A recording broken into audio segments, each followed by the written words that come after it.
without using calculator. Hey guys, welcome back to Pinoy Math. So we have new topic for this time. It's all about number analogy kung saan madaming ganito pong item na lumalabas sa exam. So we have 1, 2, 6, 12, and 36. And we need to know the pattern para malaman natin kung ano ba ang number dito. Hi guys, this is Pinoy Math. So nakikita na po ang question kanina. Ang gagawin niyo po is comment po muna yung sagot niyo sa comment section para ma-evaluate po natin kung tama ba ang sagot niyo. So ngayon po, if you're looking for update reviewer, complete reviewer, sub-professional and professional, click the yellow basket because we have a reviewer there. May answers key and all the explanations. And if you check out right now, meron pong discount price para po sa inyo. So what are you waiting for? Let's go back to answer the more problems. Let's go! Now, ipagsagot po nito because we need to find a pattern. Pwede dyan because 1 to 2, pwede gamitin yung addition by 1. Wait lang. Addition by 1. 1 plus 1 is equal to, pwede rin po yung 1 times 2 is equal to 2.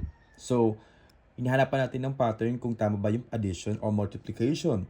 So, let's do it again. So, para makuha natin itong 6, pwede tayo mag-add po ng 4. So, 2 plus 4 is equal to 6. Pwede rin yung 3 times 2 is equal to 6. So, parang we don't know yet the pattern, pero i-proceed po natin. So, para maging 12 dyan, using the addition, you need to add by 6. 6 plus 6 is equal to 12, pero pwede rin po 6 times 2 is equal to 12. By doing this, parang may nakita tayong pattern na ang tamang pattern pala is itong sa baba, multiplication y, the alternate by multiplying by 2 and multiplying by 3. So, let's proceed.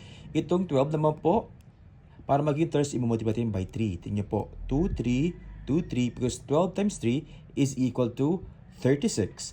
The last one, when you multiply by 3 over here, so multiply by 3, 36 times 3, that is 72. Ibig po sabihin, using this pattern, the answer for our review, it's letter D.